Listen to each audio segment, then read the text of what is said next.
यहाँ पे अभी न्यूटन थर्ड लॉ पे सो मेनी एप्लीकेशंस हैं, एग्जांपल्स हैं।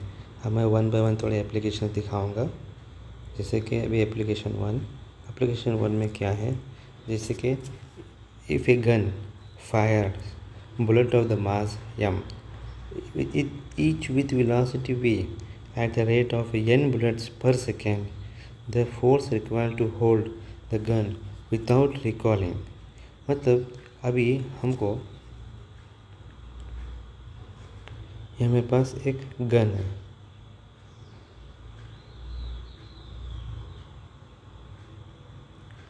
तो अभी एक बुलेट है, इसका मास है m, ओके, जा रहा है वेलोसिटी से v, तो वेलोसिटी से, लेकिन हमको पर सेकेंड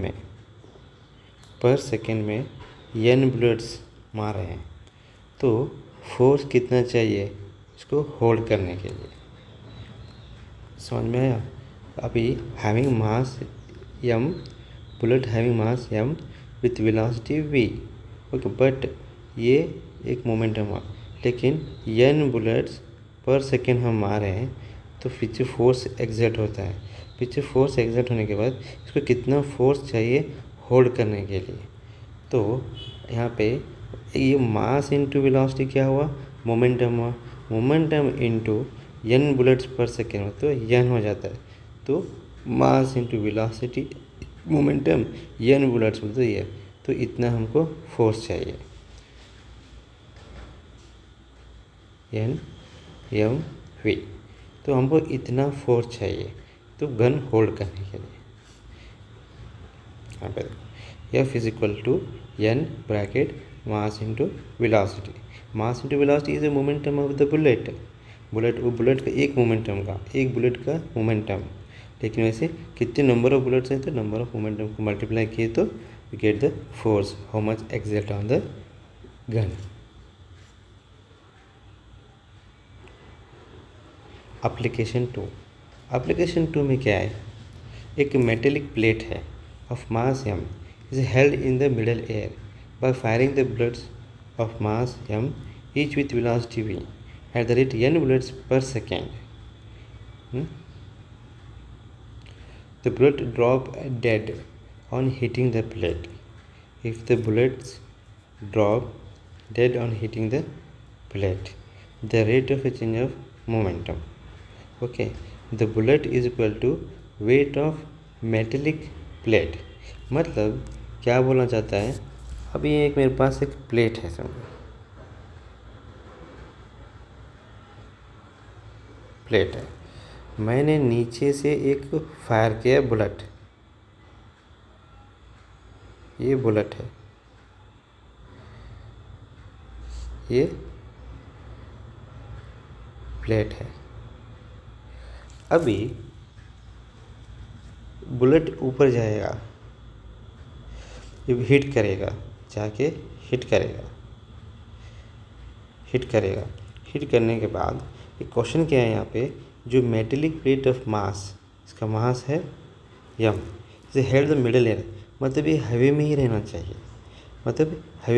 चाहिए, तो हम कितने firing bullets of the mass m each velocity v, इसका मास m है बुलेट का, इसका वेलोसिटी इतना है, अभी जाके हिट करने के बाद ये हवा में ही रहना चाहिए, तो ऐसे कितने नंबर ऑफ बुलेट्स पर सेकेंड मारना चाहिए, और bullets drop dead on heating the plate, लेकिन बुलेट्स में जाके मार लग के डेड हो रहे हैं, मर रहे हैं, तो वहाँ पे चेंजिंग ऑफ मोमेंटम बनता है। यहाँ पे changing momentum is equal to large for impulse, equal होके एयर होता है, मतलब इस जब हिट होता है, हिट होने के बाद लार्ज फोर्स स्मॉल टाइम, लेकिन जाके बुलेट के डेड नीचे आता है, तो मोमेंटम चेंजिंग ऑफ मोमेंटम, तो चेंजिंग ऑफ मोमेंटम और इम्पल्स बहुत इक्वल, तो इसीलिए प्लेट हमारा हवा में रहता है, रुका रहता है। तो यहाँ पे बुलेट का और वेट ऑफ मेटेलिक प्लेट, इसका जो वेट और बुलेट का हिट होना दोनों इक्वल होना चाहिए, जब भी हवा में रहेगा। और एक चीज़, अभी हम लोग कितने नंबर ऑफ फोर्स, कितना फोर्स चाहिए, कितना हुआ वेट है उसका, कितना वेट है उतना फोर्स के मास इंटू वेलोसिटी किए तो इक्वल रहने से इक्विलिब्रियम में रहेगा और प्लेट हैवी में रहेगा। अभी प्लेट हैवी में रहने के बाद नीचे ये मास है, ये mg तो ग्रेविटेशनल फोर्स ना, ग्रेविटेशनल फोर्स मतलब कौन सा, ये वेट के इक्वल ना, तो ये वेट के इक्वल हम लोग फोर्स अप्लाई करना पड़ेगा।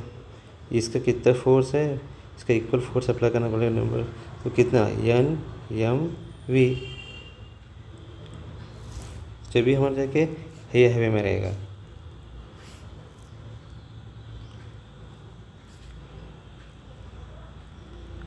Next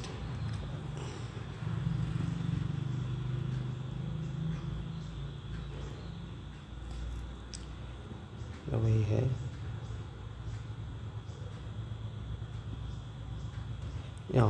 if grave application third, if gravels is dropped vertically at the rate dm by dt on the conveyor belt moving horizontally, the necessary extra force required to maintain that constant speed of the system, तो F is equal to V D M. एक चीज़ याद रखना, यहाँ पे हमारा एक Newton second law motion F is equal to M A. तो अभी यहाँ पे एक चीज़ आप ऑब्ज़र्व करना, ये चीज़ कहाँ पे अप्लाई किया जाता है, जब हमारा एक ऑब्जेक्ट पे एक फोर्स लगा रहे हैं और फोर्स लगाते हैं और बॉडी एक्सलेट करता है सरफेस पे, तो जब हमारा यह फिजिकल टू या में अप्लाई किया जाता है। लेकिन यहाँ पे जब हमारा ये बॉडी मूव हो रहा है, इसका मास कांस्टेंट है, कब इस पर अप्लाई किया जाता है, एक्चुअली यहाँ पे यह physical to M D V by D T. Actually ये नहीं, और एक चीज़ है, force is equal to changing of momentum with respect to time. अब मोमेंटम क्या है, mass into velocity divide by time. तो यहाँ पे एक चीज़ ऑब्ज़र्व करना, जब हमारा एक बॉडी एक पोजीशन से दूसरी तरफ पोजीशन मूव हो रहा है, उसका मास सेम है तो कांस्टेंट है, तो मास को बाहर कांस्टेंट लो और D V by D T करो। ओके, जब हमारा एक समझो कि अभी मास यहाँ से यहाँ चेंज हो रहा है, मास कम होते जा रहा है या तो इंक्रीज़ हो रहा है या डिक्रीज़ हो रहा है, पोजीशन चेंज हो रहा है। जब हमारा वेलोसिटी कांस्टेंट रहता है, जब हमको वी कांस्टेंट लेना पड़ेगा, जब मास हमको चेंज हो रहा है विद रिस्पेक्ट टू टाइम, तो D M by D T लेना पड़ेगा। ये चीज़ याद रखना कि न्यूटन सेकेंड लॉ कब अप्लाई होता है, ऐसे जब हमारा एक बॉडी पोजीशन से दूसरी पोजीशन चेंज हो रहा है, तो मास सेम रहा तो ये कांस्टेंट अप्लाई करो, मास चेंज हो रहा है तो ये अप्लाई करो।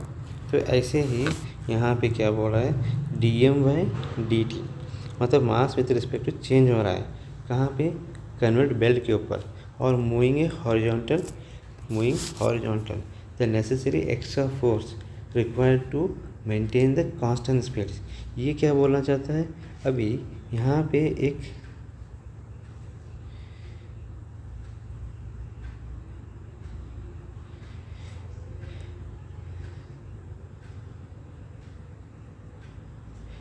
कन्वेयर बेल्ट है, यहाँ से अभी यहाँ से मास गिर रहा है, तो मास पे से चला जाता है, मास चेंज होते रहता है।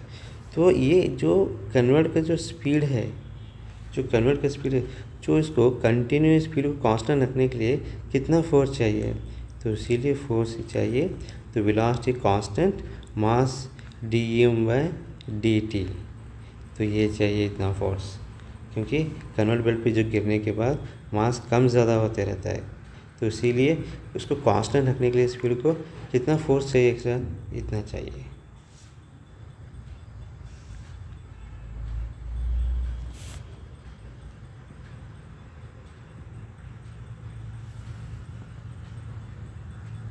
Application 4,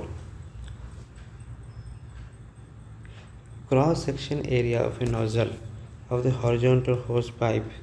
A cross section area of nozzle of horizontal hose pipe is the water rushes out of the pipe with speed v. Then necessary horizontal force on the pipe is recall it. मतलब हमारे पास एक pipe है, pipe के जो cross section रहता है वो horizontal को अप्लाई करें तो फोर्स अपने पाइप के पानी जो आता है आउटसाइड वो फोर्स लगता है, कितना फोर्स लगता है रिकॉल दे रहा है, कैलकुलेट करना है, कुछ नहीं।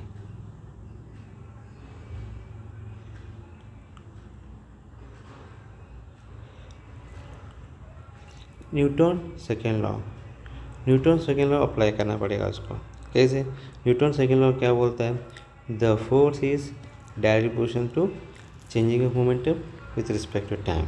जब मोमेंटम की जगह पे आप फोर्स इनटू वेलोसिटी, मतलब एक क्वेश्चन समझ में आया आपको?